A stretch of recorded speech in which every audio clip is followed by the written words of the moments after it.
नमस्कार। पहिरवी समाज डबलीको 7औं श्रृङ्खलामा यहाँहरूलाई हार्दिक सम्मान व्यक्त गर्न चाहन्छौँ। आज हामीसँग हुनुहुन्छ नेपाली साहित्यको मूर्धन्य व्यक्तित्व, वरिष्ठ व्यक्तित्व आदरणीय कृष्ण धारावासीज्यू। नेपाली साहित्यमा आख्यानको क्षेत्रमा, लीला लेखनको क्षेत्रमा उहाँको एउटा अतुलनीय योगदान रहेको यहाँहरूलाई हामी सबैलाई सर्वविदित छ। उहाँद्वारा आजसम्म लिखित 31वटा कृतिहरूको बजारमा सम्पूर्ण पाठकहरूले पढिसक्नु भएको छ र अब आज उहाँसँग हामीले यही विषयमा फेरिमा मतलब चाहिँ केही संवाद अगाडि बढाउन गएका छौँ र यसको लागि सबैजना गर्न आदरणीय डाक्टर रेवतीराज त्रिपाठी सर यहाँ आइसक्नु भएको छ। डाक्टर रेवती सर र कृष्ण धारावासीज्यूलाई स्वागत गर्दै यो कार्यक्रमलाई अगाडि बढाइदिनलाई हार्दिक अनुरोध गर्दछु। वर्तमान पुस्ताको र सबै उमेर समूहको अत्यन्तै प्रिय लेखक हुनुहुन्छ। यहाँका 31वटा कृति मैले जानकारी पाएअनुसार 31वटा कृति अधिकांश त उपन्यास प्रकाशित छन् र यहाँका यी प्रकाशित कृतिहरूमध्ये यहाँलाई सबैभन्दा मन परेको कृति कुन चाहिँ हो हाम्रो पाठकहरूलाई बताइदिनुहोस् न। 31वटा किताबहरू अहिलेसम्म छापिएका छन्। नछापिने किताबहरूको लाइन छ होइन, ती पनि आउलान् बिस्तारै।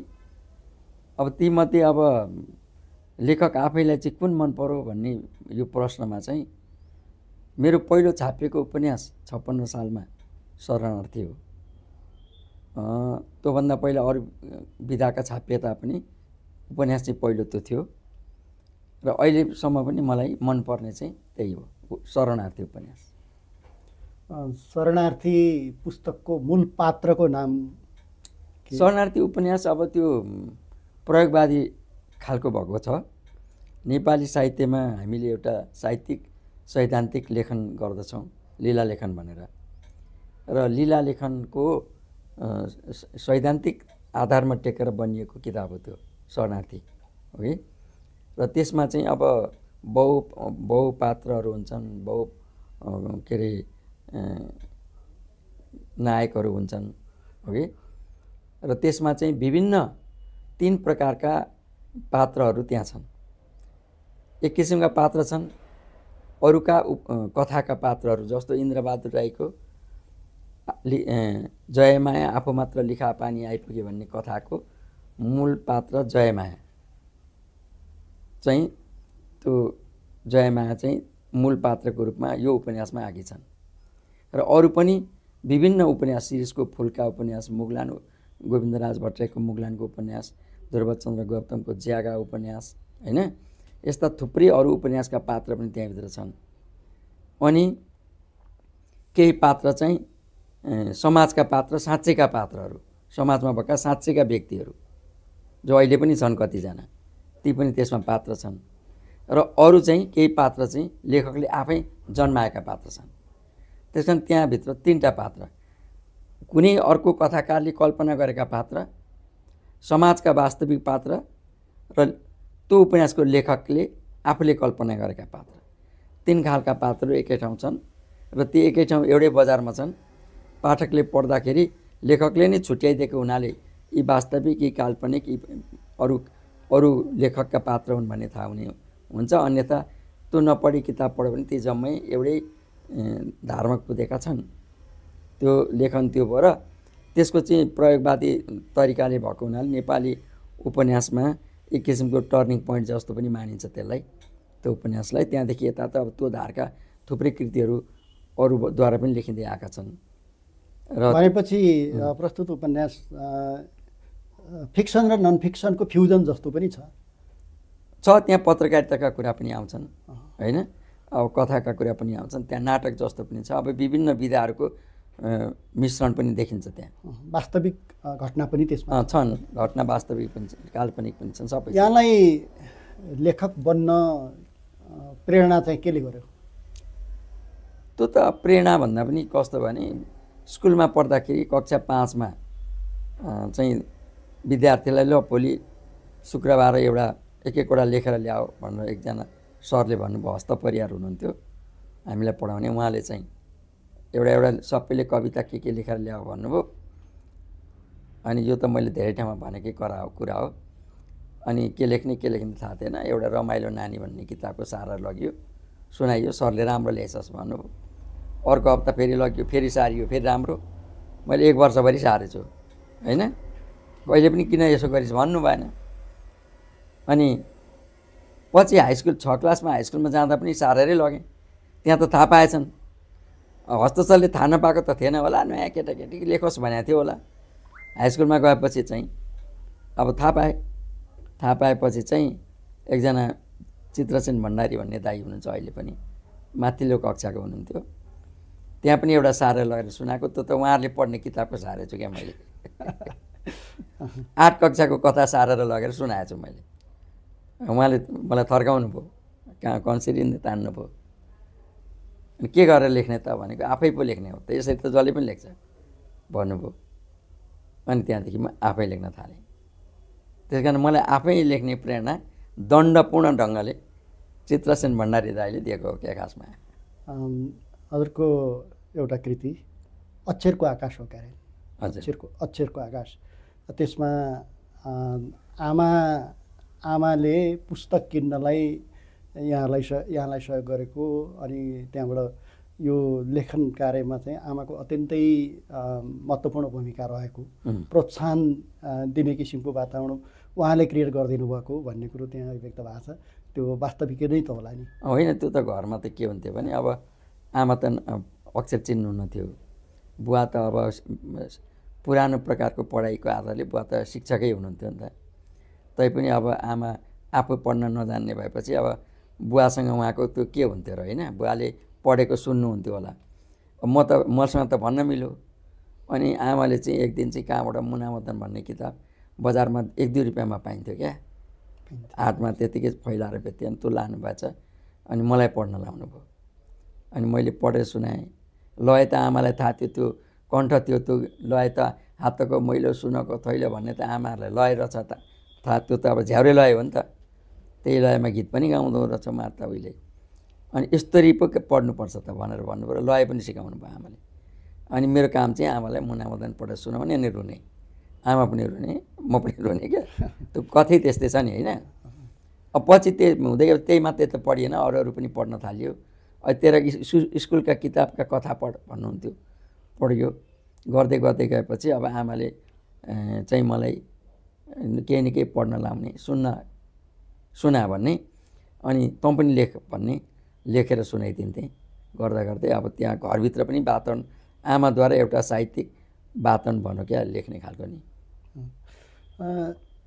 यहाँको लेखन शैली एकदमै सबै वर्गका पाठकहरूले पढेर बुझ्ने खालको छ र यहाँका कथाका पात्रहरू, विषयवस्तुहरू पनि, कथाका प्लटहरू पनि समाजबाट अति सजिलोसँग टिपेर लिएर आएका जस्तो देखिन्छ। अब यस्तो कथा त हामी पनि लेख्न सक्छौँ नि भने जस्तो लाग्छ क्या पाठकलाई। अनि यो सफल लेखक हुनलाई त्यस्तो के आवश्यक पर्छ भन्ने लाग्छ यहाँलाई? खासमा केही पनि आवश्यक पर्दैन। केही सबभन्दा ठुलो कुरो के हुन्छ भने हामीले जब विषयवस्तुलाई आफूभन्दा बाहिर खोज्छौँ नि, अनि लेख्न गाह्रो हुन्छ। विषयवस्तुलाई आफू सँगसँगै समात्नु पर्यो, आफूभित्रै खोज्नु पर्यो। आफूभित्र खोज्दा त के हुन्छ भने आफ्ना जस्तै स्वभावहरू, आफ्ना जस्तै कमजोरीहरू, आफ्ना जस्तै रहरहरू अरू पात्रका पनि हुन्छन् नि त, होइन। हामी चाहिँ के गर्ने, कतिपय हाम्रो लेखाइको के हुन्छ भने हामी बुद्धिले लेख्न खोज्छौँ, होइन। बुद्धिले लेख्न खोजेपछि त बुद्धिले त निबन्ध लेख्न सक्छ, बुद्धिले सिद्धान्तहरू भन्न सक्छ, बुद्धिले चाहिँ तपाईँको भावनाहरू भन्दैन क्या। र समाज चाहिँ कस्तो छ भन्दाखेरि समाजका सबै मान्छेहरू जति हुन्छन्, एक एकवटा समस्या, एक एकवटा पीडा, एक एकवटा दुःख, एक एकवटा गुनासाहरू, यी सबै चिज बोकेरै मान्छे हिँडिराखेका हुन्छन् नि त। सबैले भन्न जान्दैनन्, सबैले लेख्न जान्दैनन्, सबैलाई फेरि लुकाउन मन लाग्छ आफ्नो चिज। हामी लेखकको काम चाहिँ उनीहरूले लुकाएको कुरा हामीले देखाइदिने हो। कहिले काहीँ पात्रका नाम फरक पारेर, कहिले स्थान फरक पारेर, तर उनीहरूकै कुरा भन्ने हो क्या त्यो। अर्कै लेखकले बनाउने, लेखक कुनै स्रष्टा होइन कि उही पुराणतिर भगवान्ले चट्ट सिर्जना गर्दै भगवान्ले चाहिँ उत्पत्ति गरिदिए भने जस्तो लेखक त्यस्तो उत्पादक होइन। त्यही समाजभित्रका घटना विषयवस्तुहरूलाई जसले लुकाइराखेका हुन्थे तिनलाई देखाइदिने हो। त्यो देखाउनलाई चाहिँ विशेष प्रकारको केही भूमिका चाहिँदैन। चाहिन्छ चाहिँ के भने एउटा आफ्नो फरक प्रकारको आफ्नै शैली भाषा उसले बनाउनुपर्छ। त्यो लेख्दा लेख्दै बनिने हो त्यो पनि होइन। मान्छेले यसो हेर्ने त यो त फलाना लेखे जस्तो लागोस् क्या, नाम मेटिँदा पनि नि त्यस्तो एउटा भाषा शैलीको आफ्नो अलग पहिचान होस् लेखकको होइन। जस्तो अब पन्ना सबै च्यातिएको छ भने यसो पढ्यो भने ध्रुवचन्द्रको लेखाइ रहेछ भनेर थाहा पाइन्छ नि। निरन्तर ध्रुवचन्द्रको किताब पढ्नेले त उहाँको अलग्गै शैली छ नि होइन। त्यो हुनाले खासमा मलाई त त्यस्तो लाग्दैन विशेष प्रकारले केही गर्नुपर्छ जस्तो लाग्दैन। त्यस्तो लाग्दैन। यहाँको कृति, यहाँको कथा झोला माथि उपन्यास पनि बन्यो, त्यो उपन्यास बन्यो के अरे कथामाथि फिल्म पनि बन्यो। त्यो फिल्म यहाँले हेर्नुभयो नि, त्यो फिल्म हेर्दाखेरि आफूले जसरी कथा लेख्नु भएको थियो त्यो कथाको स्पिरिटलाई फिल्म निर्माताले राम्रैसँग उतारे जस्तो लाग्यो कि लागेन? होइन, त्यसमा अब फिल्मसँग म सँगसँगै छु। सुटिङमा त म गइनँ, दुर्गम ठाउँ थियो मेरो लागि गइनँ। तर त्यो निर्देशकसँग मेरो बराबर संवाद भइराखेको हुन्थ्यो र मैले के भनेको थिएँ भने कथालाई नबिगार्नु, जस्तो कथा छ त्यस्तै बनाउन सक्ने भए यो फिल्म बनाउनु। त्यसरी बनाएन भने फिल्म बिग्रियो भने तिमीहरूको व्यवसाय बिग्रिन्छ, पैसा डुब्छ। मेरो कथा त मर्दैन, कथा त छँदैछ। तर त्यो यदि त्यस्तो हो भने त फिल्ममा लगाएको लगानी डुब्छ नि त, चल्दैन, फ्लप हुन्छ नि त।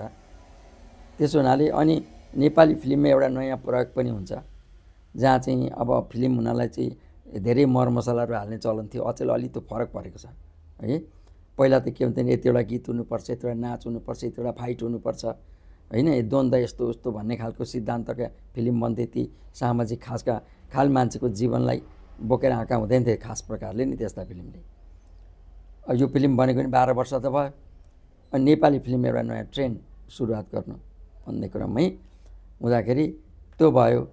तर त्यसमा फरक चाहिँ के हुँदो रहेछ भन्दा कथा लेख्दा हामीले सबै चिज अक्षरमा लेख्छौँ होइन, अक्षरमा दृश्यहरू कुद्छन्। फिल्ममा त क्यामेराले घुमाउँदो रहेछ नि त दृश्यहरू। क्यामेराले दृश्य घुमाएपछि चाहिँ के हुँदो रहेछ भन्दा द्रष्टा अथवा पाठकले आफ्नो दृष्टि चाहिँ बाट त्यो हेर्न पाउँदैन, उसैको दृष्टि हेर्नु पर्यो क्या। त्यो क्यामेराले देखाएकै हेर्नु पर्यो नि दृश्य त। नत्र प्रत्येक पाठकले त्यो किताब पढ्दा आफ्नो दृश्य निर्माण हुन्छ क्या यहाँ किताब पढ्दा चाहिँ। तर फिल्म हेर्दा चाहिँ सबैले एउटै दृश्य देख्नुपर्छ। अनि त्यसमा अब त्यसले गर्दाखेरि के हुन्छ भन्दाखेरि हिजोका कथा पाठकले जे दृश्य बोकेर कथा पढिसकेका थिए फिल्म हेर्न जाँदा आफ्नो दृश्य त्यहाँ देख्दैनन् कि। अनि कथा जस्तो त भएन भन्ने कसैको भनाइ पनि हुन्थ्यो।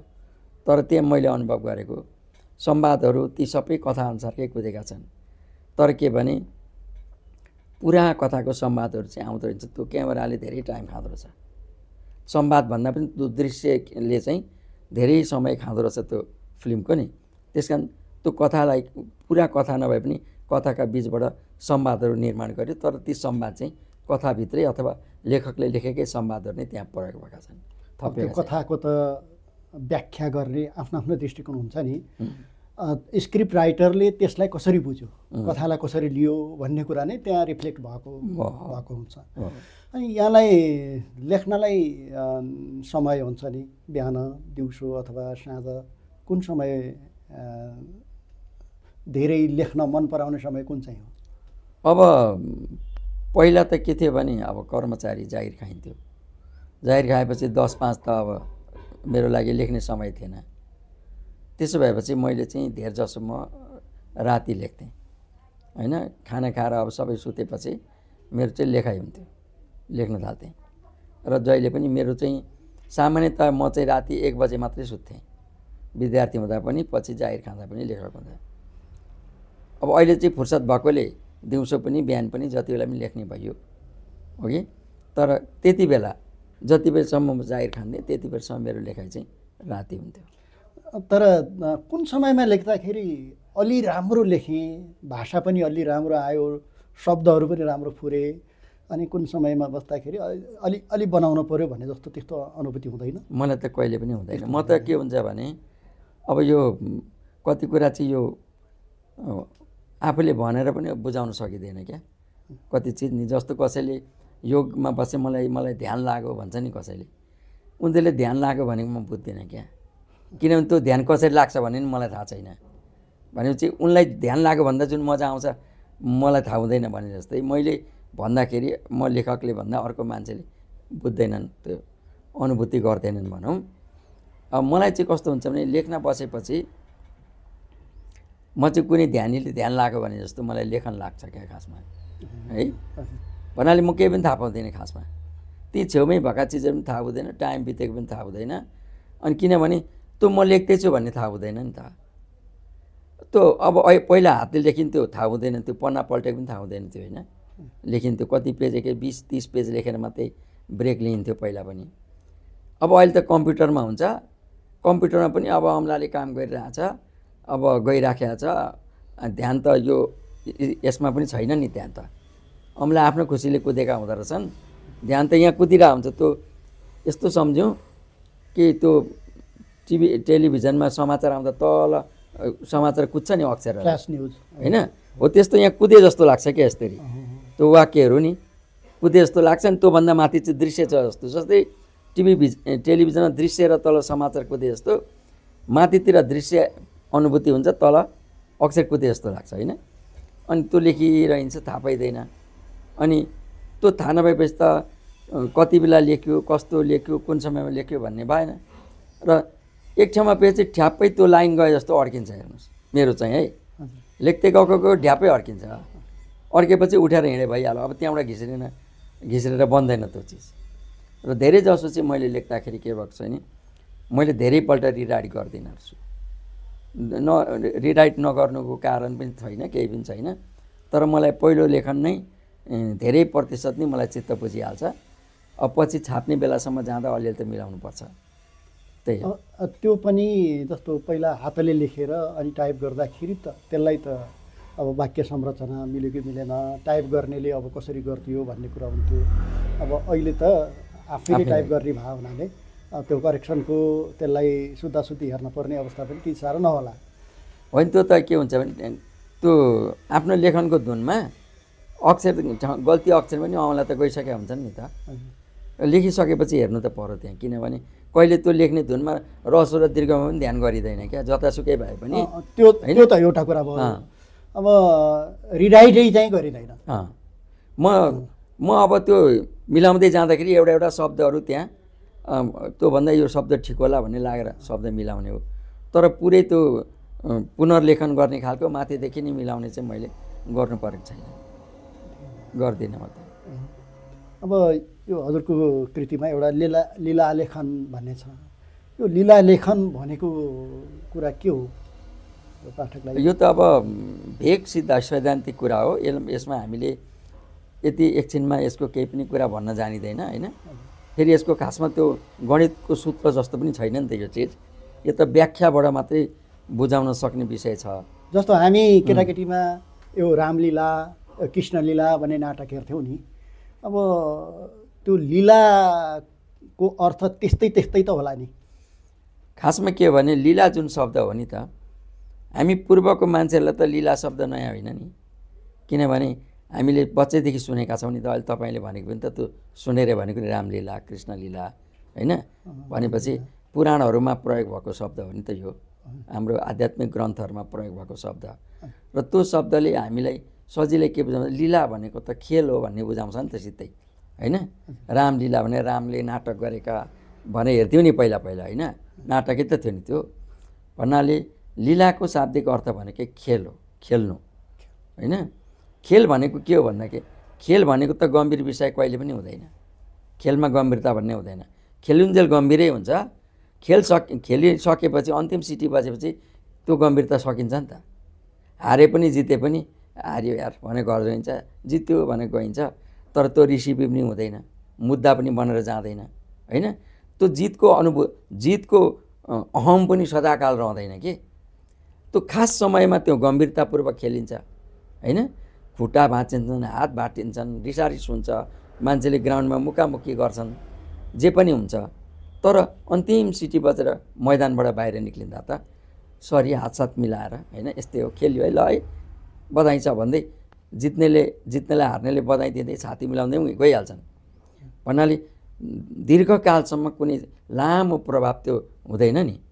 त त्यस्तै हाम्रो जीवनमा पनि यसले अब साहित्यबाट ल्याउँदा चाहिँ हाम्रो जीवनमा पनि कुनै स्थिर रूपले त्यस्तो स्थिर सत्य भन्ने चिज, निर्विकल्प सत्य भन्ने चिज र अपरिवर्तनीय चिज केही पनि हुँदैन। सबै चिज चाहिँ क्षणिक र परिवर्तनशील छ। क्षणिकता र परिवर्तनशीलतालाई हामीले बोध गऱ्यौँ भने हामीमा जुन गम्भीर रूपले असर गरिरहेका जुन चिजहरू हुन्छन् हाम्रो व्यक्तित्वलाई, ती चिजहरूबाट हामी रिलिफ हुन्छौँ, बाहिर निक्लिन्छौँ, हामी सन्तुष्ट हुन्छौँ अथवा हामी सकारात्मक हुन सक्छौँ। हाम्रो सम्बन्ध दीर्घकालीन रूपमा कसैसँग सम्बन्ध भत्किँदैन, बिग्रिँदैन, होइन। र दैनिक जीवन सञ्चालन भए जस्तै एउटा जीवन पनि सञ्चालन हुन्छ। यसको सैद्धान्तिकता त्यो थियो। अब साहित्यमा लेख्दा चाहिँ हामीले त्यहाँ विभिन्न पात्रहरूको प्रयोग गर्छौँ र हामी के भन्छौँ भने समाजमा जति मान्छे छन् ती सबै मान्छे आफू चाहिँ आफ्नो जीवनका नायक हुन्, होइन।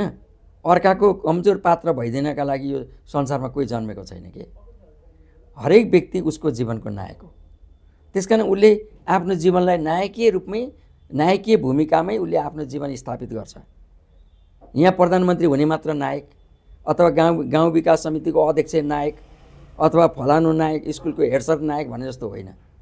तो हरेक व्यक्ति सडकमा हिँड्ने प्रत्येक मान्छेलाई तपाईँ उभ्याएर सोध्नुहोस्, उसले आफ्नो नायकीय ढङ्गले उत्तरहरू दिन्छ र आफ्नो जीवनप्रति ऊ नायकीय ढङ्गले निर्णय दिन्छ भने यथार्थमा हामीले बुझ्नुपर्ने के हुन्छ भन्दा लीला चेतले चाहिँ के भन्छ भने प्रत्येक व्यक्तिलाई त्यत्तिकै सम्मान गर जसरी तिमी आफूलाई गर्छौ वा अरू कसैलाई गर्छौ, किनभने ऊ पनि तिमी बराबरै उसको जीवनको चाहिँ निर्णायक मान्छे हो। त्यो मान्छे भिख माग्दैछ भने पनि ऊ नायकीय भूमिकाले भिख माग्दै हुन्छ, होइन। कान्टियन फिलोसफीसँग जस्तै कुरो गर्नु। अब उसले व्याख्या गरेकोले कान्टियन फिलोसफी भयो। कान्टभन्दा पहिलेदेखि हामीसँग लीला थियो नि त, होइन। किनभने हाम्रो लीलाको शब्द प्रयोग भएको 3000 वर्ष भयो। यदि हामीले हाम्रा पुराणहरूको उमेरलाई भन्छौँ भने 2-3 हजार वर्ष अगाडिदेखि हाम्रा यी पुराणहरू हुन् भनेर वेस्टर्नहरूले नि पनि भने, होइन। त्यसो भए यो लीला शब्द त हामीसँग 3000 वर्षदेखि रहेछ हो। भनेपछि सैद्धान्तिकरण गरेको हुनाले उनीहरूको अनुसारले हामीले भन्नु पऱ्यो। तर अहिले हामी नै सैद्धान्तिकरण गर्दैछौँ नि। लीलाबोध, लीला लेखन भने त हामीले यो सैद्धान्तिकरण गर्न थालेको 34 सालदेखि हो। भने चाहिँ कति वर्ष भयो त? अब 50 वर्ष हुन आँट्यो, होइन। 19 अब आउने 84 सालमा त हामी लीलाको स्वर्ण महोत्सव मनाउँदैछौँ। सारा बुद्धिजीवीहरूलाई भेला गरेर 2-3 दिनको एउटा ठुलो महोत्सव, लीला महोत्सव गर्दैछौँ हामी झापामा। हाम्रा यी रामायण महाभारत पनि लीला लेखनकै एउटा श्रृङ्खला हुन्, होइन। त्यहाँ प्रस्तुत भएको प्रस्तुतिको शैली सबै लीलाजनक त छ नि। किन छ भन्दा त्यहाँभित्र जुन पात्रहरूले जीवन खेलिराखेका छन् नि, त्यो जीवन खेलिरहेको कुरालाई हामीले कसरी हेर्छौँ भने हामी त भक्तिवादी ढङ्गले हेर्छौँ र तिनीहरू पूजनीय ग्रन्थ हुन् भनेर कुनामा राखिदिएका हौँ। त्यसलाई हामीले शरणार्थी जस्तो, राधा जस्तो, आधा बाटो जस्तो कुनै कृति, साहित्यिक कृति मानेर पढ्यौँ भने त्यहाँ जुन भूमिका छ, जुन कथाहरू आएका छन्, जुन पात्रहरूको अभिव्यक्ति छ, होइन, ती जम्मै चिज त लीला त हुन् नि त, होइन। किन भन्दाखेरि तपाईँको अब कृष्ण भन्ने पात्रले अर्जुनलाई युद्धभूमिमा के सिकाउँछ? भक्तिवाद सिकाउँछ क्या हो। युद्धभूमिमा गएर भक्तिको कुरा भनिरहेछ उसले, कर्मयोगको कुरा भनिरहेछ, साङ्ख्ययोगको कुरा भनिरहेछ क्या युद्धभूमिमा, होइन। त्यहाँ त्यति बेला भक्तिको के औचित्य हुन्छ त? युद्धभूमिमा भक्ति गर्न कोही यहाँ युद्धभूमिमा गएको छ नि त कुरुक्षेत्रमा, होइन। तर कुनै पनि कुरो, राम्रो कुरो जुनसुकै ठाउँमा जति बेला पनि भन्दा हुँदो रहेछ भन्ने बुझ्नु पऱ्यो नि त। युद्धभूमिमा पनि भक्तिको कुरा गर्न सकिँदो रहेछ, होइन। युद्धभूमिमा पनि तपाईँको के अरे चाहिँ साङ्ख्ययोगको कुरा गर्न सकिँदो रहेछ, साङ्ख्य दर्शनको कुरा गर्न सकिँदो रहेछ। एकछिनलाई हामीले तिनकै कुरा गऱ्यौँ भने, होइन। र एउटा मान्छे आज एउटा भूमिकामा छ, त्यही मान्छे भोलि अर्को भूमिकामा हुँदैन। हिजो अस्तिको प्रधानमन्त्री भनौँ न, अहिले वर्तमान त भन्नु पाएन, केही हप्ता एक दुई महिना अगाडिको प्रधानमन्त्री केपी ओली होइन, केपी ओलीको करिब 2/3 बहुमतको संसदबाट स्वीकृति पाएर भएको प्रधानमन्त्रीको अधिकार कति थियो होला? त्यो प्रधानमन्त्रीत्व ग्रहण गर्ने व्यक्तिभित्रको अहम कति थियो होला? केले चलाउन सक्थ्यो भन्ने थियो होला त होइन? तर 48 घण्टामा प्रधानमन्त्री निवासबाट हेलिकप्टरबाट चाहिँ आफ्नो जीवन सुरक्षा गर्दै भाग्नु पर्यो, कहीँ अन्यत्र पुग्नु पर्यो। 5 मिनट फरक परेको भएदेखि के हुन्थ्यो उहाँले आफै भन्नुभएको छ हो। र उहाँ अहिले अन्यत्र जहाँ बस्नुभएको छ त्यहाँ पनि सरकारले सुरक्षकहरूलाई निकालिदिँदाखेरि आफ्ना सुरक्षक युवा पुस्ता दस्ताहरूलाई राखेर बस्नुभएको छ। हिजोको त्यस्तो पावरफुल त्यस्तो शक्तिशाली मान्छे आजै कसरी यस्तो भयो त होइन? त्यो घटनाक्रमले कसरी व्याख्या गर्नुहुन्छ त भन्दा लीलाले के भन्छ भन्दाखेरि कुनै चिज पनि कुनै शक्ति पनि स्थिर छैन, कुनै ज्ञान पनि स्थिर छैन, कुनै दर्शन पनि स्थिर छैन, स्थायी छैन। त्यस कारण हामीले कुनै चिजलाई यो स्थिर छ भनेर समातेर बस्यौँ भने हामी मात्र समात्छौँ, तर त्यो आफै त समातिएको हुँदैन के। हावालाई कसरी समात्ने त नि? त जीवनमा बुझ्ने कुरा के हो भने मैले अहिले जे प्राप्त गरेको छु यो मैले अहिले प्राप्त गरिरहेको हुँ, यो सदाकालको लागि पाएको होइन।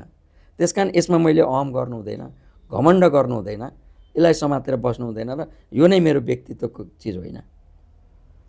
केपी ओली हिजो पनि हुनुहुन्थ्यो, आज पनि हुनुहुन्छ, तर हिजो उहाँहरूको शक्ति केपी ओलीको पाएको शक्ति भनेको प्रधानमन्त्रीको शक्ति थियो होइन? केपी ओलीले पाएको शक्ति थिएन नि त। केपी ओली त एउटा भौतिक वस्तु हुनुहुन्थ्यो, उहाँमा एउटा प्रधानमन्त्रीको शक्ति थियो। त्यो शक्ति निक्ल्यो, केपी ओलीको के शक्ति छ त अहिले? छैन नि त। भने त्यो शक्ति जुन समाजले स्थापित गरेको, कुनै प्रविधिले स्थापित गरेको जुन शक्ति हो, त्यो शक्ति त सदाकाल एकै ठाउँमा एउटै व्यक्तिमा अथवा एउटै प्रविधिले त बस्दैन रहेछ, चेन्ज भइरहँदो रहेछ। हाम्रो जीवनमा पनि हामीले जे गतिविधि गर्छौँ ती हरेक गतिविधि त्यस्तै चलायमान छन्, गतिशील छन्। त्यो गतिशीलताका बिचमा मेरो भूमिका कति के हुन्छ भन्दा मेरो भूमिका एउटा सामान्य पात्र हो। एउटा पात्रको भूमिका निर्वाह गरेर हुन्छु। प्ले जस्तो नाटकमा हुन्छ नि, तँ एकछिन चाहिँ रामको भूमिका गर है होइन, तँ एकछिन हनुमान भएर आइज भन्दा त्यो एउटा सामान्य मान्छे कोही हनुमान हुन्छ नि, कुन राम हुन्छन् होइन। ध्रुवचन्द्र गौतमको एउटा कुन किताबमा मैले उपन्यासमा पढेको छु क्या, खुब चित्त बुझेको थियो। उहाँ रामलीला हेर्न जानुभएको छ, त्यो पात्र भनौँ न, उपन्यासको पात्र रामलीला हेर्न गएको छ। रामलीलामा त राम, हनुमान, सीता यस्तोहरूले कत्रो गरेका छन् स्टेजमा होइन। अनि त्यो एकछिन पछि त्यो पात्र जुन हो त्यो यसो घुमेर त्यो मेकअप रुममा पुग्छ क्या, पछाडिबाट अँध्यारो राति मेकअप रुममा पुग्दाखेरि त त्यो सीता भन्नेले चाहिँ त्यो साडी माथि तानेको रहेछ अरे, अनि पिडोलाभरि रौँ रहेछ अरे क्या होइन। भनेपछि अघि त्यो पात्रले उतापट्टि दिएको सीता कस्तो आदर्श सीता, कस्ती महिला सीता, नारी कस्ती एकदम थिइन् होइन। तर यसो पछाडि गएर फर्केर त त्यो एउटा लोग्ने मान्छे लामो लामो पिँडुलाभरि काले रौँ भएको लोग्ने मान्छेले जामा के अरे लुगा लाएर गएर सीता भएको रहेछ। त्यो सीता देखेपछि अघि देखेको सीताको भ्रम सबै सक्यो अरे के त्यो पात्रलाई। भन्नाले हाम्रो यथार्थ जीवनमा पनि हामीले जसलाई यो स्टेजमा देखेको सीता र पछाडिबाट देखेको मेकअप रुममा देखेको सीता दुईटै अवस्था हेरेपछि कुन सीता ठिक भने जस्तै हाम्रो जीवनका हाम्रै व्यवहारमा हाम्रै परिवारभित्र होइन के हो त भन्दाखेरि प्रत्येक चिज, प्रत्येक व्यक्ति, प्रत्येक वस्तु आफैमा स्वतन्त्र छ, त्यो बाँधिएको छैन र बराबर मूल्यको दाबी गर्छ क्या त्यसले। हामी तिनलाई मूल्य दिँदैनौँ न, मूल्य नदिउँ हाम्रो कमजोरी हो। त्यो वस्तु आफूले त बराबर मूल्य दाबी गर्छ। लीलाको चिन्तनले चाहिँ भन्ने यो। अब लेख्ने भनेको त अब कथाहरूमा, उपन्यासहरूमा पात्रहरूलाई हामी त्यस्तै भूमिका दिन्छौँ, त्यस्तै गरी पात्रहरूले खेल्छन्। अनि यसलाई हामीले चाहिँ यो कुनै के अरे बाबाजीहरूले चाहिँ के अरे त्यो दर्शन बोके जस्तो होइन, तथास्तु भने जस्तो चेलाहरू राखेर भाषण गरे जस्तो यो विषय नबनाएर हामी चाहिँ यसलाई के गर्ने भन्दा कृतिमा लेख्ने, कथामा लेख्ने, उपन्यासमा लेख्ने र जीवनलाई चाहिँ रियलमा चाहिँ यो सिद्धान्त चाहिँ प्रयोगात्मक रूपबाट बुझाउने भन्ने हो। त्यसो हुनाले हामीले त्यही प्रकारले चाहिँ लेखेका छौँ। त्यसरी लेख्दाखेरि त के हुँदैन, समाजमा स्थापित कैयौँ मान्यताहरू भत्किन्छन् के। जस्तो तपाईँको शरणार्थी उपन्यासले भत्काएको छ है, राधा उपन्यासले भत्काएको छ। त्यही गेस्टापो पनि पढ्नुहोस्, लास्टमा हिटलर कस्तो देखिन्छ त्यहाँ, सुरुमा देखिएको हिटलर र अन्तिममा हिटलरको डायरीमा देखिएको हिटलर कस्तो देखिन्छ होइन। हरेक किताबहरूमा मैले आफ्नै किताबको उदाहरण दिन खोजेको कि मैले प्रयोग गरेको छु नि त त्यो लेखन। त्यो हिसाबले हेर्दाखेरि अब लीला लेखनको बारेमा यत्र किताब लेख्दाखेरि पनि नसकिने चिज छ, हामी यसरी सक्दैन। तर सामान्य उदाहरण मैले भनेको यसलाई अत्यन्त सरल ढङ्गले जनमानसले बुझ्ने भाषामा भन्दैन हो। धन्यवाद। यहाँ अब लेखकै लेखेरै अहिलेको यहाँको वृत्ति नै भनौँ लेखन नै छ। अहिले के लेख्दै हुनुहुन्छ? अब म अहिले एउटा उपन्यासमा काम गरिरहेको छु। करिब मैले त्यो 80% काम सकेँ है। हुन त मैले तल्लो बाटो उपन्यासको सार्वजनिकरण गर्दाखेरि मैले त्यहाँ अब म उपन्यास लेख्दिनँ भन्ने घोषणा गरेको थिएँ। नभन्दै 6-7 वर्ष झन् भयो त्यो मैले त्यो घोषणा गरेको। त्यसभन्दा यता मैले उपन्यासको बारेमा सोचेको पनि थिएन। तर अहिले चाहिँ मलाई फेरि एउटा अलि दार्शनिक ढङ्गको उपन्यास लेख्न मन लाग्यो र त्यही उपन्यासको काम मैले करिब 80% सकेको छु। त्यो चाहिँ दार्शनिक भन्ने शब्द यहाँले निकालिहाल्नुभयो। अघि लीला लेखनलाई सजिलो ढङ्गले बुझाए जस्तै यो दर्शनलाई पनि बुझाइदिनु न। अब दर्शनका पनि अब के छन् भने, यसै त दर्शन भन्नाले हरेक चिजलाई दर्शन मानिन्छ। राजनीति दर्शन, मनोविज्ञान पनि दर्शन होइन। सिद्धान्तीकृत भएर आएका हरेक चिज चाहिँ दर्शनका रूपमा स्थापित हुन्छन् होइन।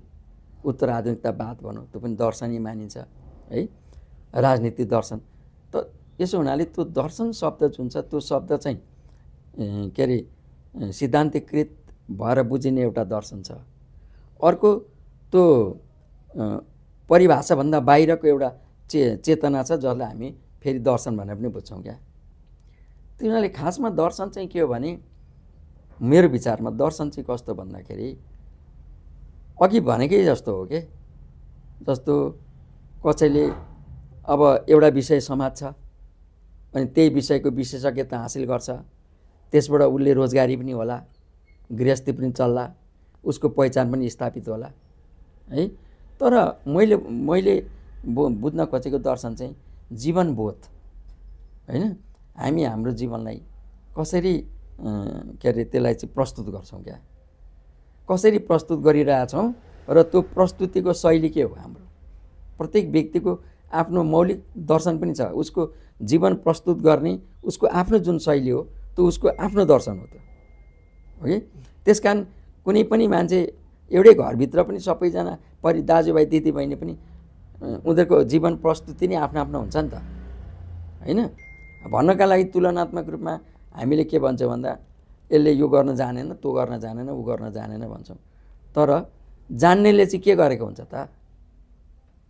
केही हुँदैन नि।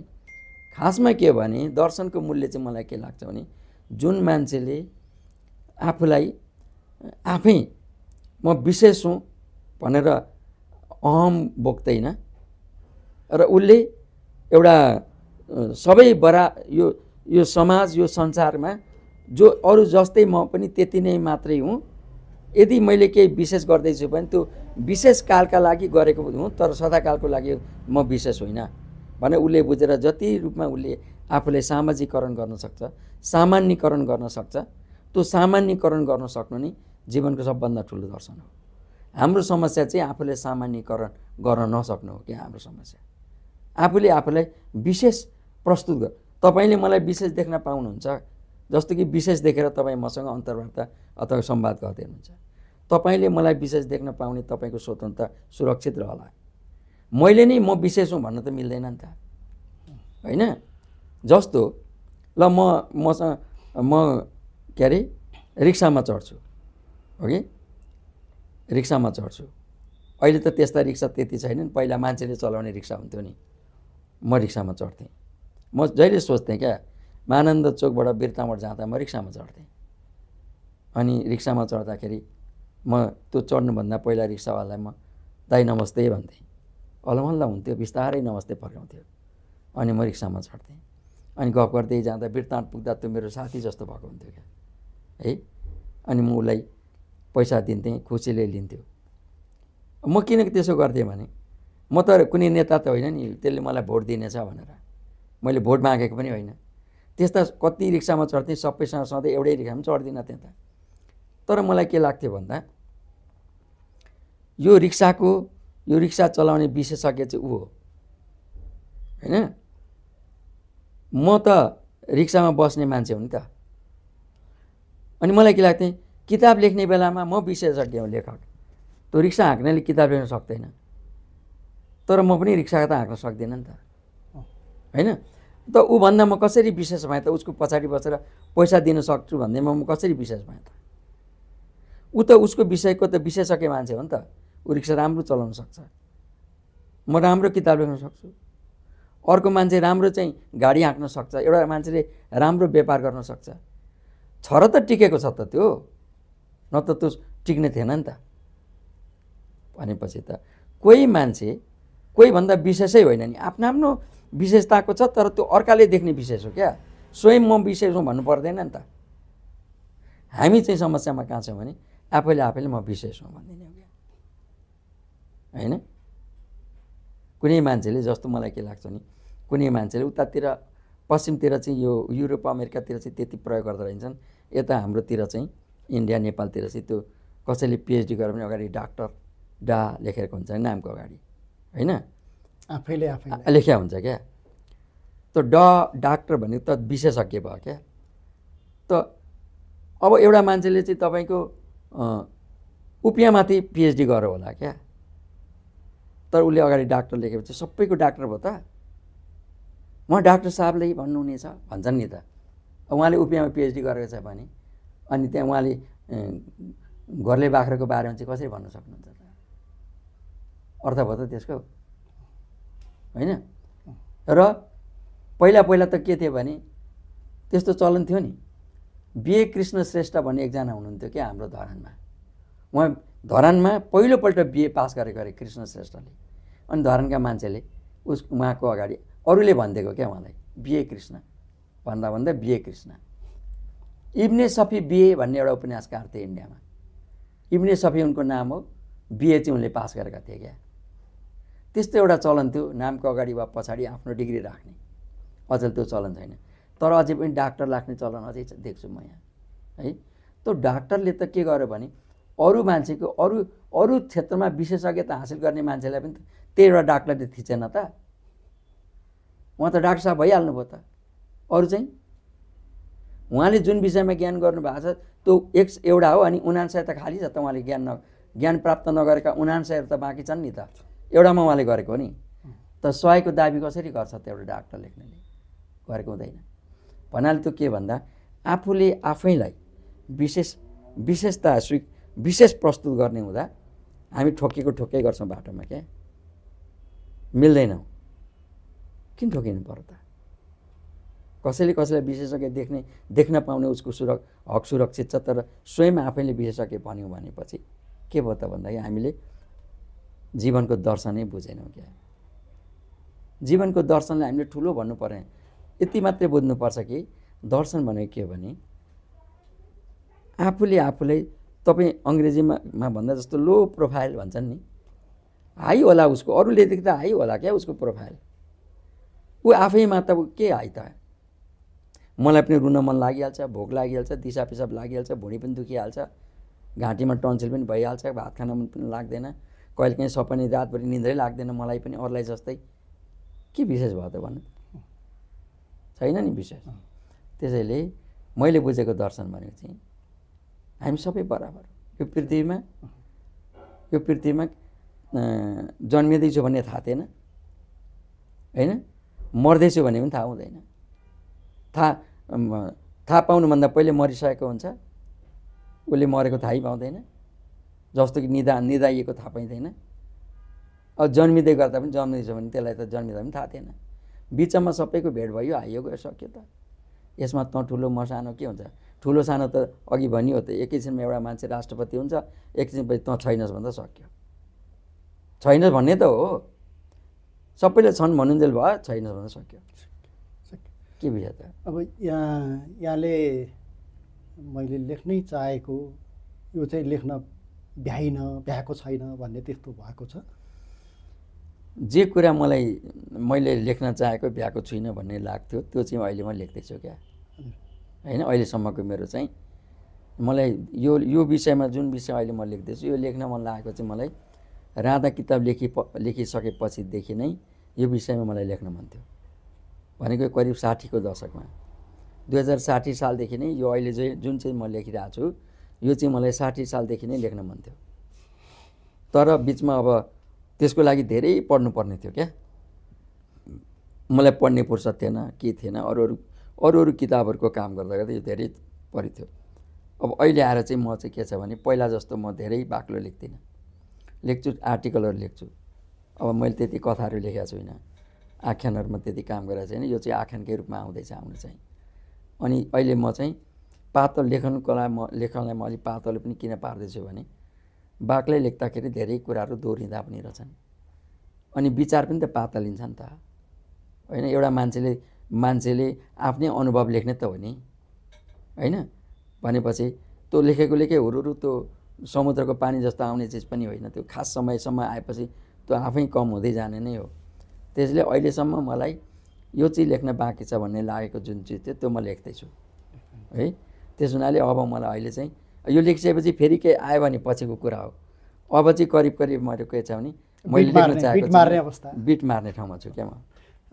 यहाँका उपन्यासहरूमध्ये अब साहित्यिक हिसाबले राधा उपन्यास र अनि जुन घटनाक्रमहरूलाई जोडिएको कुरा छ मलाई चाहिँ साह्रै मन परेको तल्लो बाटो उपन्यासमा आएका पात्रहरू छन् नि ठ्याक्कै यो वास्तविक पात्र हुन् भन्ने जस्तो लाग्छ।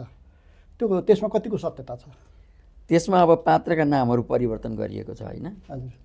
र त्यो घटना विषयवस्तु सबै त्यहाँ भएकोमा केही पात्र मैले आफूले सुरक्षित त्यहाँ कल्पना गरेर जन्माएको छु होइन।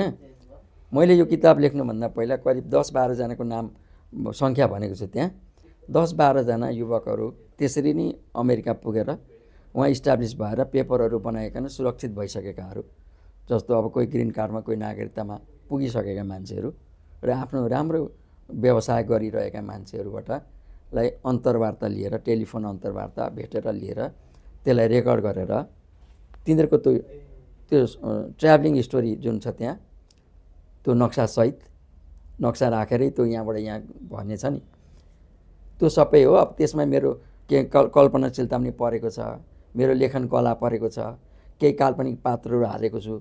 तर त्यसको अस्थिपञ्जर चाहिँ यथार्थै हो। अस्थिपञ्जर यहाँ आफूलाई कसबाट प्रभावित भएको जस्तो लाग्छ? त्यस्तो लाग्छ? त्यस्तो म खासमै म प्रभावित भन्नाले त फलानै किताबबाट म प्रभावित भन्ने त मलाई लाग्दैन। तर अब म धेरै पढेँ मैले अब होइन। धेरै पढेँ भनेर भन्नको अर्थ म बहुत ज्ञानी भएँ भन्ने अर्थ होइन कि भेटेका जति किताबहरू नि साहित्यका धेरै किताबहरू पढ्यो सङ्ख्यामा। पढेपछि अब आख्यानको क्षेत्रमा एकजनाको चाहिँ मलाई अलिकति प्रभाव हो। त्यो चाहिँ के थियो भने शेष प्रश्न भन्ने उपन्यास पढेँ क्या, शरदचन्द्र चट्टोपाध्यायको बङ्गाली उपन्यासकार।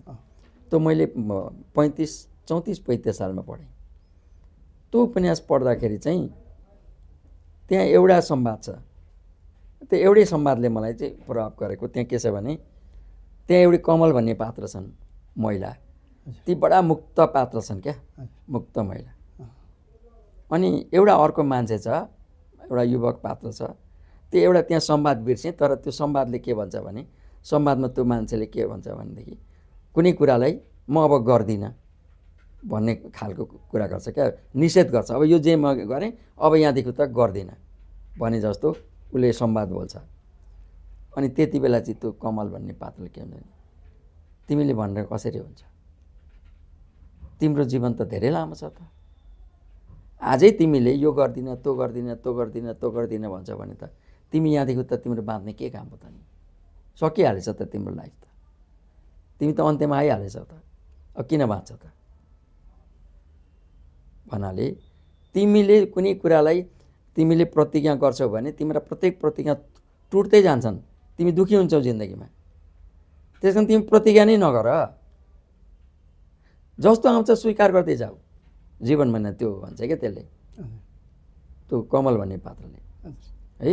शेष प्रश्न किताबको नामै त्यही हो, अन्तिम प्रश्न हो नि त शेष प्रश्न। त्यो त्यति एउटा संवादले मलाई धेरै नै प्रभावित गर्यो। र अर्को विदेशी नै किताब हो त्यो, उपन्यास होइन, त्यो अटोबायोग्राफी हो, रुसोको कन्फेसस भन्ने किताब थियो है। त्यो नेपालीमै पढेको, नेपाली भाषामा एकाडेमीले छापेको किताब हो त्यो। अनि त्यहाँ चाहिँ रुसोले आफ्नो सारा जीवनका कुरा लेख्दाखेरि उसले आफ्ना गल्ती कमजोरी राम्रा नराम्रा केही पनि जोगाएको छैन। करिब 300 वर्ष पुरानो नढाँटिकन लेख्नु, नढाँटिकन। त्यसले मलाई प्रभावित गर्यो खासमा। मैले यदि केही नढाँटी अझ लेख्छु भने मलाई त्यो नढाँट्ने के अरे तरिका चाहिँ मलाई रुसोले दिएको।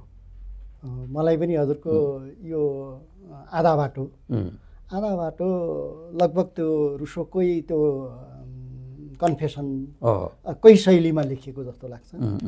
यहाँले नेपालीमा जुन उपन्यासहरू कथाहरू छापिन्छन् नि, कतिको पढ्नुहुन्छ? पहिला त म अब के पढ्थेँ र, म अङ्ग्रेजीको त्यस्तो राम्रो पाठक होइन। नेपालीका त्यही त, अङ्ग्रेजी भाषाको म धेरै ज्ञानी होइन। त्यो भाषा म अमेरिका 15 वर्ष बसेँ नि पार लाइनँ मैले होइन। मलाई आउँदैन भन्छु, बुझ्छु अलिअलि बुझ्छु, तर अब त्यो उपन्यास साहित्य बुझ्ने गरीको भाषा मसँग छैन होइन। त्यो नभए पनि चल्छ नि त व्यवहार।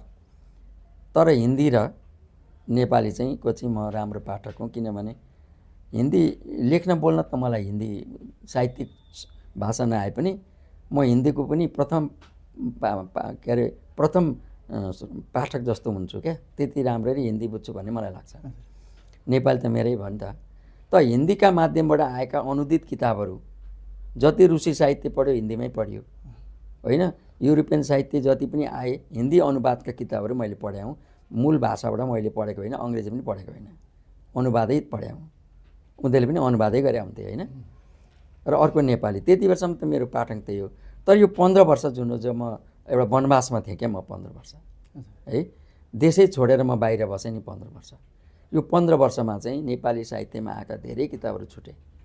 अब केही बोला उहाँले पठाइदिएका, चन्द्रजीले जति पठाइदिनुहुन्थ्यो म भन्थेँ, अब त्यहाँ कति जान्थेँ र बोकिदिने मान्छेले धेर लाँदैन थिएँ। त्यस कारण कम पढेँ। र यो बिचमा चाहिँ मैले चाहिँ के गरेँ त भन्दाखेरि, जब मैले यताका किताब पढ्न सक्न छोडेँ त्यसपछि मैले चाहिँ विज्ञान पढेँ है। विज्ञान पढेँ भने किताब पढिनँ, मैले चाहिँ यो टेलिभिजनबाट होइन, फिल्महरूबाट अनि युट्युबहरूबाट यी विभिन्न तरिकाबाट चाहिँ यो विज्ञान, सूक्ष्म विज्ञान जस्तो क्वान्टम फिजिक्ससम्मदेखि लिएर ब्रह्माण्ड विज्ञानसम्म यी चिजहरू चाहिँ जिन्थेँ। मैले कहिल्यै नपढेको विषय थियो।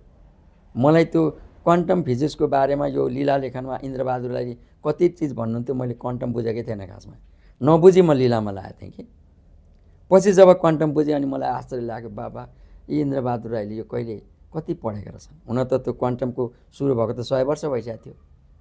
तर हामीले यो कथा कविता लेखुन्जेल त क्वान्टमै चाहिएको थिएन नि होइन। अनि लीलाबोध भन्ने किताब जब लेख्नुपर्ने भयो, मैले त्यो सबै पढेपछि बल्ल अनि लीलाबोध भन्ने किताबमा काम गरेँ मैले अमेरिकामा हुँदाखेरि। र यो बिचमा मैले नेपाली साहित्य हिन्दी साहित्य किताबहरूमा म छोडिएको छु। अहिले छोडिएका किताबहरू उहाँले दिँदै हुनुहुन्छ, म पढ्दैछु क्या। खास गरी नेपाली उपन्यास क्षेत्रमा हजुरलाई मनपर्ने, सबैभन्दा मनपर्ने लेखक उपन्यासकार को लाग्छ? अब दुईवटा, अब त्यो त धेरै छन् होइन, तर मलाई के लाग्छ भने एकजनाको नाम लिनुपर्दाखेरि, एकजनाको होइन दुईजनाको लिनुपर्छ। हजुर, एकजना विश्वेश्वर प्रसाद कोइरालाको नाम लिनुपर्छ है, किनभने उहाँले नेपाली साहित्यमा एउटा नयाँ ट्रेन्ड भित्राएको क्या नेपाली उपन्यास आख्यानमा। र अर्को ट्रेन्ड भित्राएको चाहिँ ध्रुवचन्द्र गौतम हो कि। मेरो मनकै कुरा भन्ने जस्तो लाग्यो होइन। उहाँहरू दुईजनाले यो ट्रेन्ड भित्राउनु भयो। हामी चाहिँ उहाँहरूले भित्रको ट्रेनमा नाच्ने मात्रै हौँ क्या हामी थुप्रै लेखकहरू अब त्यहीँभित्र नाचिरहेका छौँ। अब नेपाल बाहिरबाट ट्रेन भित्राउने चाहिँ इन्द्रबहादुर राई हो नेपाली भाषामा। नेपालभित्र त हामीले नेपाली भाषा नेपाली साहित्य नेपालभित्र भन्दाखेरि बिपी कोइराला र ध्रुवचन्द्र गौतम, नेपाल बाहिरबाट इन्द्रबहादुर राई। अब इन्द्रबहादुर राईको त प्रवक्तै जस्तो आफै भइसकेको छु यो लीला लेखनले गर्दा होइन। एउटा हजुरलाई मनपर्ने उपन्यासको नाम लिन पर्दाखेरि एउटै मात्रै नाम लिन पर्यो भने कुन उपन्यासको नाम लिनुहुन्छ? अब एउटै मात्र लिनु पर्यो भने त म त तीन घुम्ती लिन्छु। तीन घुम्ती है। त्यसमा सबैभन्दा मन परेको पक्ष त्यसमा के हो भने त्यसमा जुन महिलाको स्वतन्त्रताको पक्ष र महिलाको अधिकारको पक्षमा महिलाले जुन बोल्छ नि तीन घुम्तीकी नायिकाले होइन, त्यस्तो शैलीको त्यस्तो सशक्त कथा त अहिलेका महिलावादी दिदीबहिनीहरूले पनि लेखेका छैनन् क्या। वास्तवमा हजुरले त्यो भनेको कुरो चाहिँ मलाई पनि साह्रै घत पर्यो। मैले पनि त्यो तीन घुम्ती पढ्दाखेरि र त्यति बेलामा यो फेमिनिजमको एउटा विद्यार्थी पनि थिएँ। फेमिनिस्ट थ्योरी आउनुभन्दा अगाडि नै उहाँले लेखेको त्यो उपन्यास तीन घुम्ती साँच्चीकै त्यो नारीवादी त्यो आन्दोलनको उद्भव बिन्दु नै थियो जस्तो लाग्छ है। त्यो साँच्चीकै त्यो आधुनिक सोच भनौँ न हो त। त्यो जमानाको त्यति बेला अब तपाईँको उनी जेलमा बसाइ लेख्या हो नि त, त्यो त 25 सालतिर होइन 24-25 सालमा देशको प्रधानमन्त्री। अचम्म लाग्ने मलाई त्यही हो कि देशको प्रधानमन्त्री अहिले जस्तो केपी ओलीको अवस्था छ त्यस्तै हो क्या। उहाँ पनि एउटा तरुण दलको कार्यक्रममा भाषण गर्दा गर्दै समातेर लगायो नि त मलाई होइन। त देशको प्रधानमन्त्री एकैचोटि जेलमा पुगेको छ क्या, भाषण गर्दा गर्दै एकैछिनपछि जेलमा पुगेको छ। त्यति बेलाको सामाजिक चेतनाको स्तर र अहिलेको सामाजिक चेतनाको स्तर त धेरै फरक छ थियो नि त होइन। जेलमा पुगेका छन्। अब ती मान्छे प्रधानमन्त्री मात्र नभएर नेपाली काङ्ग्रेसको संस्थापक तथा त्यसको सुरुवातकर्ता र नेता पनि हुन् नि त होइन। र नेपाली काङ्ग्रेसको सिद्धान्तकारै हुन् नि त तिनी होइन। त्यस्तो मान्छे जेलमा छन्। प्रजातान्त्रिक समाजवादको त सिद्धान्तकार भयो नि हाम्रो लागि त होइन, नेपालको लागि। ती मान्छे जेलमा बसेर उनले चाहिँ प्रजातान्त्रिक समाजवादका ठेलीहरू लेख्दैनन् क्या, नेपाली काङ्ग्रेसको सङ्घर्षको इतिहास लेख्दैनन्। तीन घुम्ती लेख्छन्, मोदी ऐन लेख्छन्, सुम्निमा लेख्छन्, नरेन्द्र दाई लेख्छन्। हेर्नुहोस् आमा बाबु र छोरा लेख्छन् क्या हेर्नुहोस्। तर त्यहाँभित्र केही छ होला नि त। त्यही त किन लेख्छन् भन्दा उनी राजनीतिमा आउने मान्छे थिएनन् नि त। उनी त पारिवारिक परिस्थितिले तानिँदै राजनीतिमा आउनु परेको थियो, आइपुगेका थिए। तर उनीभित्र चाहिँ के थियो त, एउटा सशक्त साहित्यिक व्यक्तित्व थियो हो।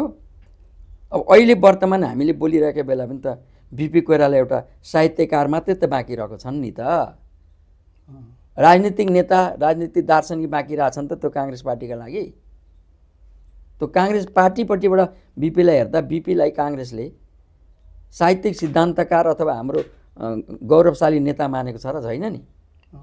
त उनको अवस्था त अहिले के छ त भन्दा एउटा राम्रो साहित्यकारकै अवस्थामा त बिपी जीवित छन् त। अब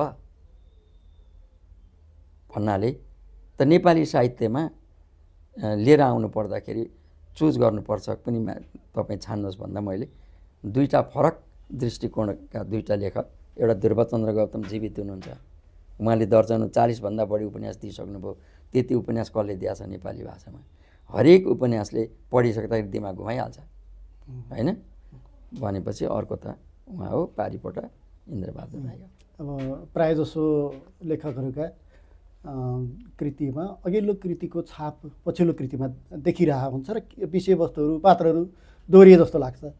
ध्रुवचन्द्र गौतमको उपन्यासहरू पढ्दाखेरि बिल्कुलै नयाँ विषयवस्तुहरू प्रस्तुत भयो जस्तो लाग्छ मलाई पनि। र यहाँलाई अब नेपाली साहित्यको अहिलेको वर्तमान जुन परिस्थिति छ नि, अवस्था छ, त्यो अवस्थाबाट सन्तुष्टि लाग्छ? होइन, यस्तो छ, सन्तुष्टि भन्ने चिज चाहिँ हुनै हुँदैन क्या।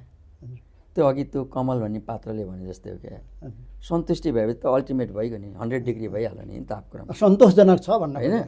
सन्तोषजनक पनि हुन मिल्दैन नि त, मिल्दैन।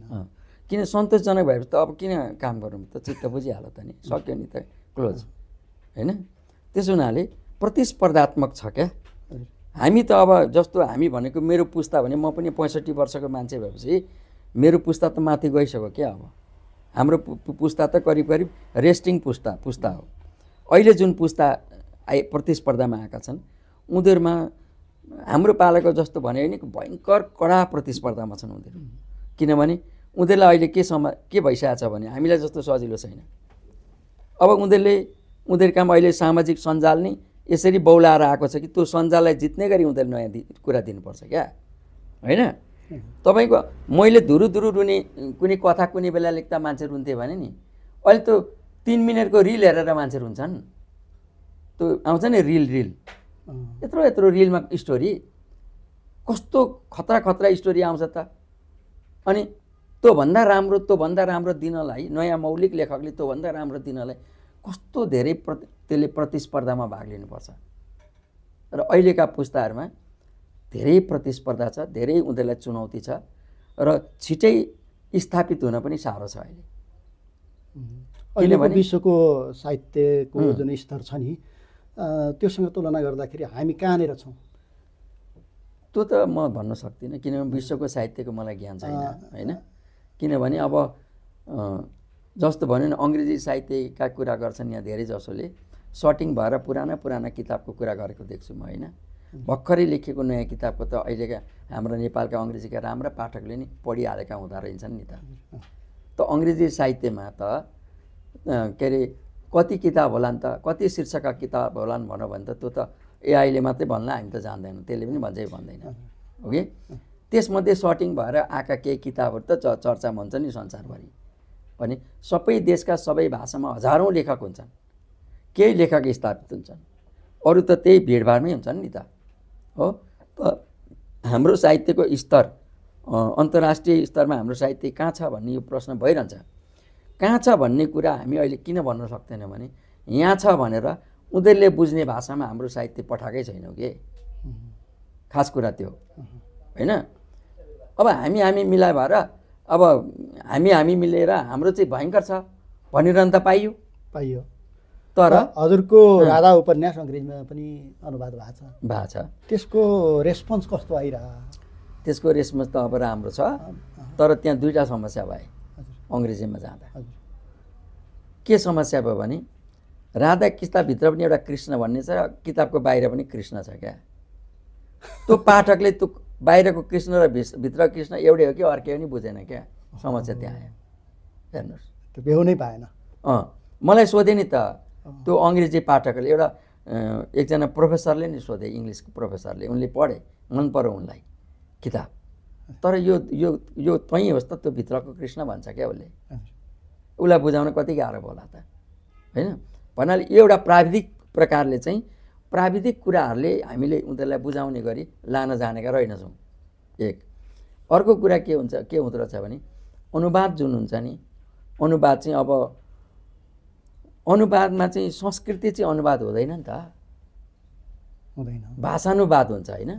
संस्कृति अनुवाद हुँदैन। अब यो राधा किताबकोले जुन संस्कृति बोल्छ त उनीहरू बुझ्दैनन् नि त, वेस्टर्नहरू बुझ्दैनन्, एसियनले बुझ्ला, इन्डियनहरूले, नेपाली हामीले बुझ्छौँ, होइन? त्यसो भएपछि गए तापनि उनीहरूलाई हामीले हाम्रो संस्कृति उसले बुझ्दैन क्या। हाम्रो संस्कृति पनि बुझ्नु पऱ्यो, हाम्रो दर्शन, पूर्वीय दर्शन पनि बुझ्नु पर्यो नि त। त्यसले गर्दाखेरि पनि समस्या। अब वर्तमान अवस्थामा लेखेर बाँच्न सकिँदैन भनेर भन्ने सुनिन्छ, त्यसको अपवाद चाहिँ यहाँ हुनुहुन्छ। यो नवोदित लेखकहरूलाई यहाँको केही सन्देश छ? होइन, नयाँ भाइ बहिनीहरूलाई त मैले भन्ने के हो भने धेरै पढ्नुहोस्, होइन? धेरै पढ्नुहोस्, अनि धेरै लेख्नुहोस्, अनि धेरै लेखेबाट छानेर थोरै निकाल्नुहोस्। किनभने शरणार्थी उपन्यास चाहिँ मेरो 16औँ उपन्यास हो जुन मैले पहिलो छापेँ। 15वटा उपन्यासका पाण्डुलिपि अहिले पनि मेरो वृत्तान्तको घरमा छन्। मैले सुरुमा लेखेर सुरुमा छापिनँ। 15वटा त मैले थन्काएर 16 मात्र छापेको हो क्या शरणार्थी। त्यही भएर मलाई मनपर्ने उपन्यास शरणार्थी भन्छु। भन्नाले धेरै लेख्नुहोस्, सर्टिङ गरेर एउटा अनि थोरै त्यसबाट निकाल्नुहोस्। जे लेख्नुहुन्छ त्यही छाप्नुहुन्छ नि, त्यति बेला त तपाईँलाई त्यो भयङ्कर लेखेन जस्तो लाग्छ, अलिक पछि आफैलाई केही न केहीको भएको जस्तो लाग्छ, अरूलाई त झन् कस्तो लाग्छ होला होइन। त्यस कारण मैले त दिने त्यही हो भने धेरै पढौँ, धेरै लेखौँ, थोरै त्यसबाट झिकौँ, त्यति हो। धन्यवाद। यहाँसँग धेरै अन्तरङ्ग कुरो पनि भयो। साहित्यको विषयमा, खास गरी उपन्यास विधाको विषयमा, लीला लेखनको विषयमा मैले पनि धेरै ज्ञान प्राप्त गर्ने अवसर पाएँ। यहाँको समयको लागि धन्यवाद। बिदा हुँ त। ल, तपाईँलाई पनि धन्यवाद।